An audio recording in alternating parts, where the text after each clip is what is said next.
ओम शुभ बिहानी। अब हामी बिस्तारै गर्मी मौसमबाट जाडो मौसमतिर लम्किँदैछौँ। यति बेला कफ प्रवृत्ति भएको व्यक्तिमा रुवा, खोकी, दम, एलर्जीले धेरै सताउन सक्छ।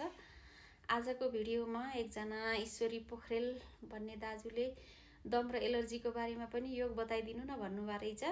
उहाँ लगायत सम्पूर्णको लागि यो भिडियो बनाउँदैछु।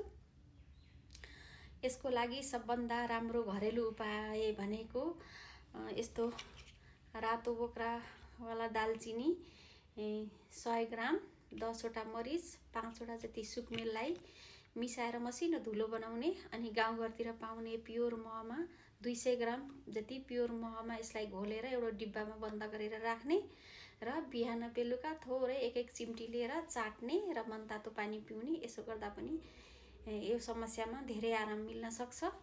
यसको लागि प्राणायामहरू पनि छन्। अनुलोम विलोम प्राणायाम, भ्रामरी प्राणायाम, सूर्यभेदी प्राणायाम यसको लागि एकदमै राम्रो प्राणायाम हुन सक्छ। सूर्यभेदी दाहिने नाकबाट श्वास लिने, देब्रेबाट फाल्ने, दाहिनेबाट लिने, देब्रेबाट फाल्ने गर्नुपर्छ। यसको भिडियो मैले पहिले नै बनाएर राखिसकेकी छु, मेरो प्रोफाइलमा गएर हेर्न सक्नुहुन्छ। यसको अरू उपाय भनेको तोरीको तेल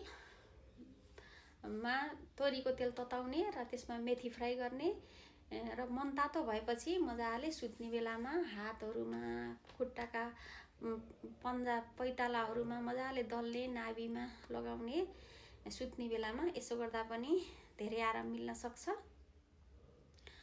अर्को उपाय छ, यसरी साइले औँलाको टुप्पोमा यसरी 2-3 मिनट जति मसाज गर्ने, यसरी दबाउने।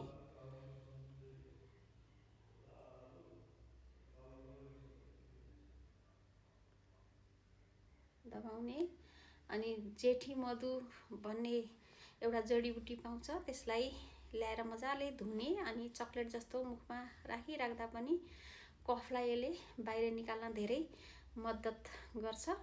यति उपाय अपनाउँदाखेरि हामी दम, एलर्जी, रुवाखोकीबाट धेरै आराम पाउन सक्छौँ। आशा छ यी प्रक्रियाहरू अपनाएर आराम पाउनुहुनेछ भन्ने। हस्त नमस्कार।